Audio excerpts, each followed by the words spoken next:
Good morning, Ohio. It's James Lewis of This Dream House, the show that is all about the house. Joining us from Wildcat Belts is Andrew Lazarchik. Andrew, thank you for joining us. Thanks for having me. So, I was wondering, you said your name's Andrew, but I also heard you also been called Mark. Is that true? Well, some people call us belt marks, but that's more of an inside wrestling term for a fan. So anybody who's a wrestling fan, I guess you could call Mark. Excellent. So, who were your favorites growing up? Well, I grew up, I started watching wrestling in 83, 84, right when Hulk Hogan came on the scene, the WWF at the time. But you always like Hulk Hogan as a kid, but my favorites were some of the off guys that weren't top guys. So like the characters. So I remember Papa Shango was always one of my favorites, and the Big Boss Man and Doink the Clown. But favorite of all time would have to be Andre the Giant. Oh yeah, he was just so amazing and so unique to the world of professional wrestling. I can't think of anybody that's anything like him. No, and actually, he kind of is part of the reason why I started watching wrestling, because being that my name is Andrew, and Andre is the French version of that.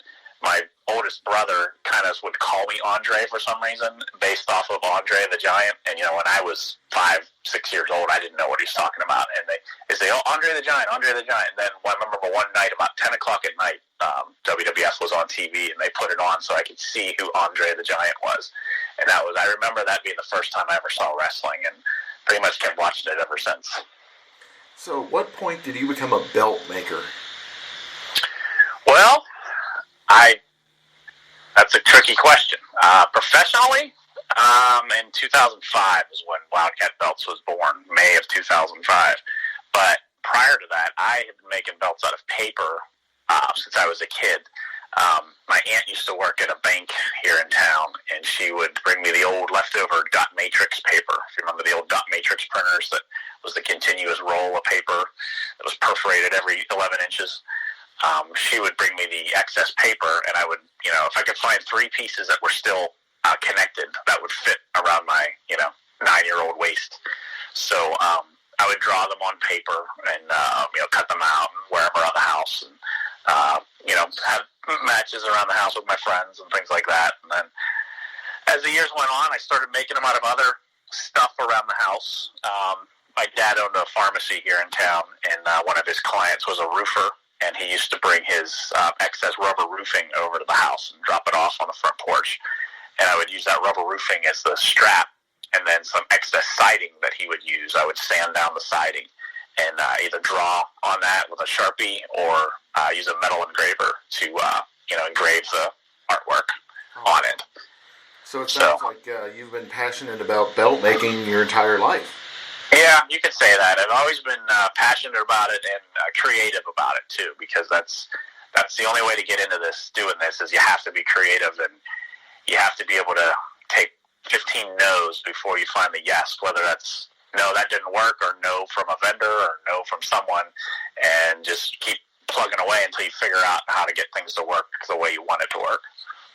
What college did you go to, and what did you study? I went to LaRoche College, which is now LaRoche University in the North Hills of Pittsburgh. I studied graphic design. That was I didn't want to get a degree in fine art, just because what do you do with that other than be an art teacher or be a fine artist, which doesn't necessarily pay well all the time.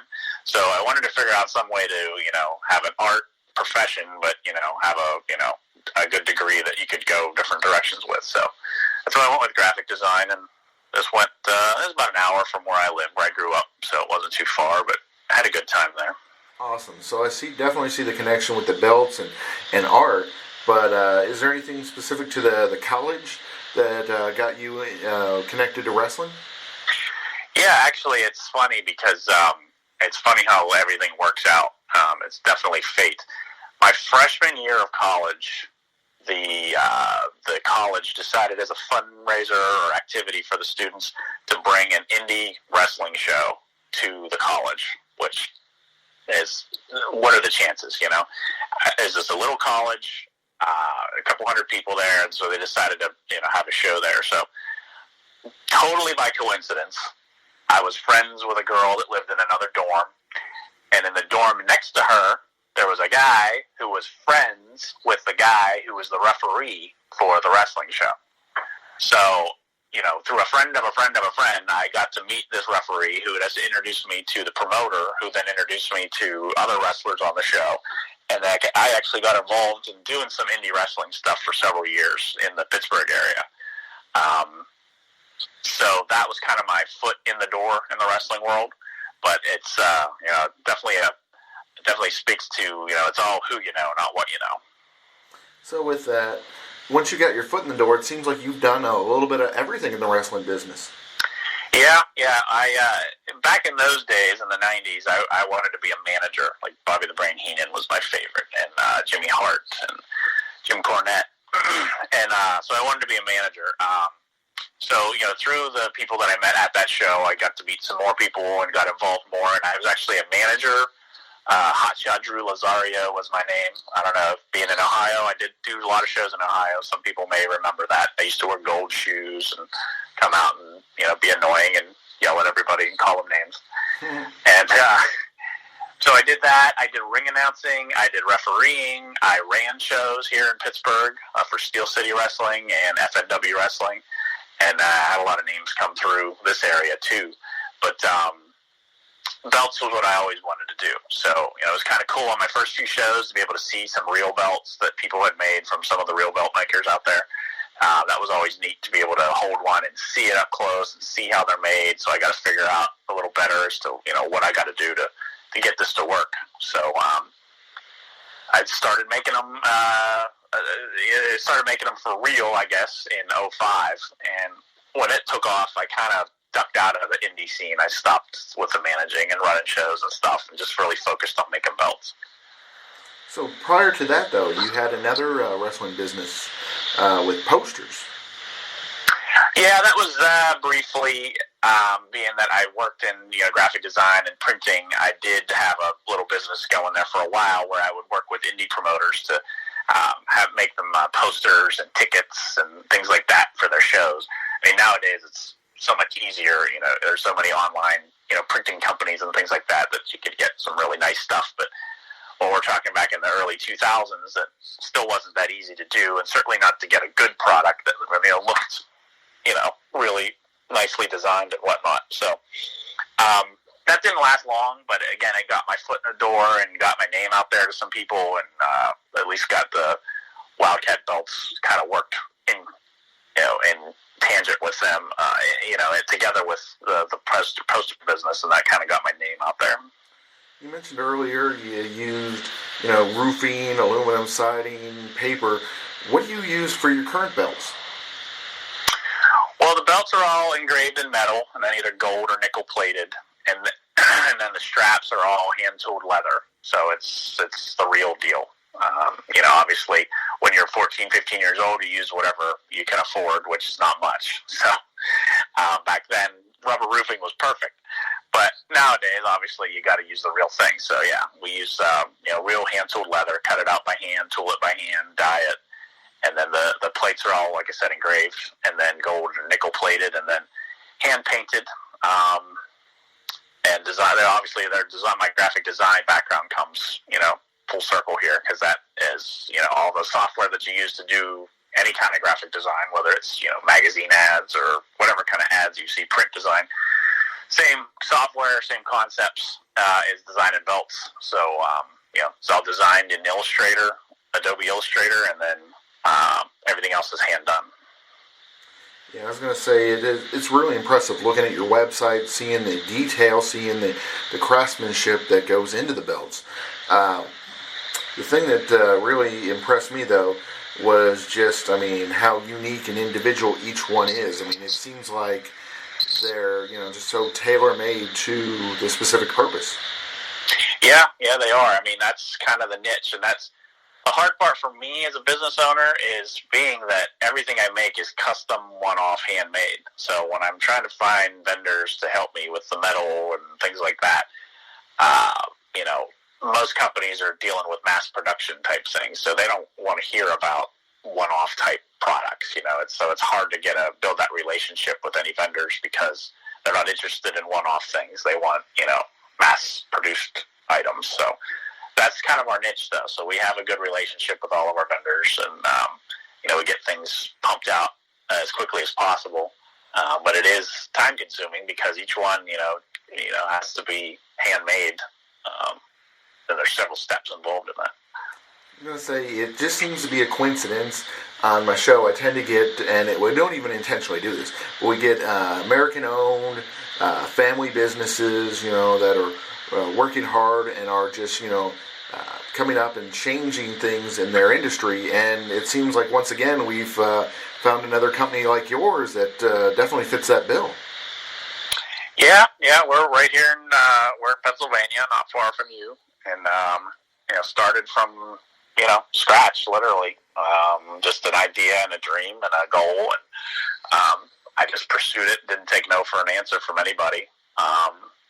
Didn't take getting laughed out of my class or in school. It wasn't so popular to be a wrestling fan back in the early '90s. Nowadays, it seems a little bit more accepted, but back then, wearing a Razor Ramon T-shirt to school wasn't exactly the most popular thing to do. But I did it, and I didn't care what anybody said. It's what I loved, and it's what I was into, and now I'm making a living out of the wrestling business. Exactly, doing what you love. Yeah, I know what you mean. Yeah, I was going to say, like that late 80s, early 90s, that kind of thing. Unfortunately, it hadn't been received yet until like The Rock in Austin or the NWO, and then it finally, kind of kicked over to where it is more mainstream and more acceptable nowadays, which is awesome. Right. So what types of belts do you make? Well, that's the cool thing. When I started this, obviously the goal was to do wrestling belts, and the ultimate goal was to do WWE belts, which I'm able to be fortunate enough to say that I do.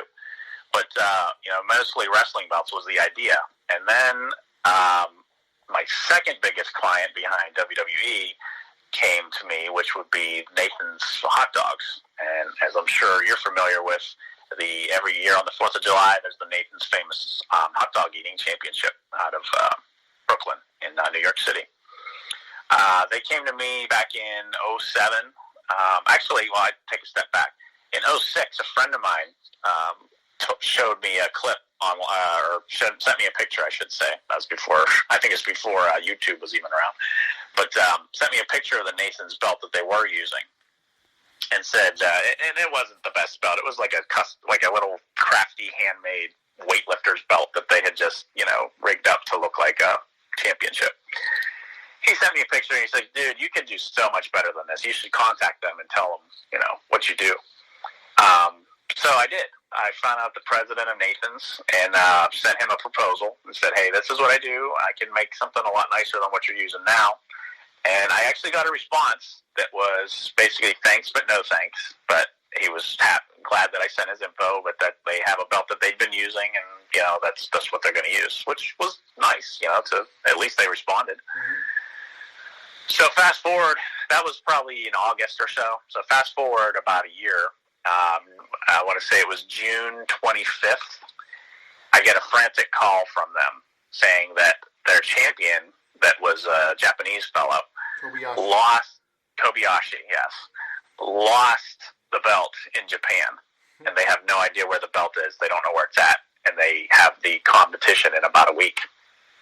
Can you make something? So that's one of those situations where you're faced with an opportunity that you don't want to pass up. And I said, yeah, I can do that absolutely, no problem at all. So then I hang up the phone, and I'm like, oh boy, how am I going to do this? So I got on the phone, talked to my vendors, talked to my metal guy, and we figured it out. We were able to get it made, put together, shipped by July 3rd. They got it in their hands July 3rd. July 4th, 2007, they started using the first belt that I made for them, and I've been making it every year since then. Nice. So that's kind of a long-winded story to say most of my belts really don't have anything to do with wrestling. They're corporate awards. So like the Nathan's Hot Dog Contest, I do a lot for Jeep every year. They do the top dealerships every year gets a championship belt. Pepsi has ordered belts from me. Coke, Google, 7-Eleven, Dr. Pepper. Seems like a lot of soda companies have come with me. But a lot of businesses that, quite honestly, I don't even know what they are. I don't know what they do. I don't know what they sell, but they need a belt for a sales competition or something like that. And we design it, we make it, we send it, and they use it. And that's the majority of the business that I do.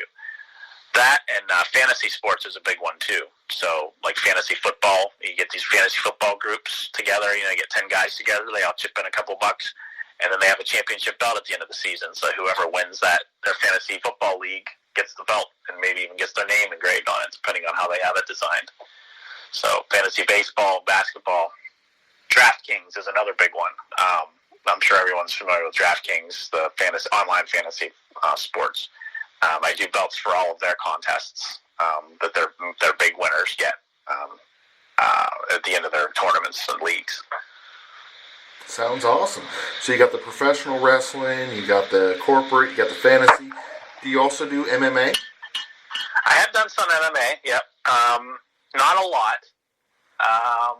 The MMA, I don't know. I don't watch MMA, so it seems, and I could be totally wrong, and maybe I shouldn't even say this, it seems like the popularity, maybe not the popularity, but for a while there was a ton of little MMA groups popping up left and right. I think it's probably a lot like wrestling, where you have these little indie groups popping up, basically.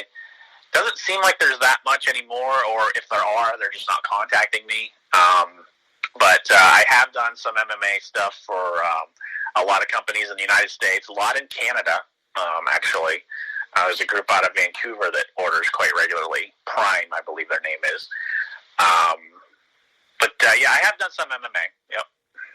No, you got it spot on. With MMA, it is a lot like professional wrestling, where you have the top couple major promotions, the UFC, Bellator, that kind of thing, and then you have 2 or 3 mid-level, and then you got a bunch of indies, basically. And you're right, they'll go through periods where there'll be a big growth, and there'll be a big spurt of a lot of people signing up and creating leagues, and then unfortunately they don't always work out. It's kind of like fast food restaurants, or restaurants in general, no matter how many, they start up a year, there's only going to be a handful that are going to really stick around. So yeah, I know MMA is very expensive to be a promoter because there's so much.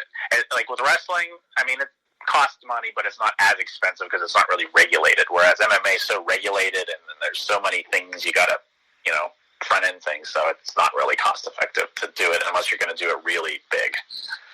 Exactly. Yeah, I was going to say the cage costs a lot more than a wrestling ring, and all. You got to pay the fighters more, and it's a big handful.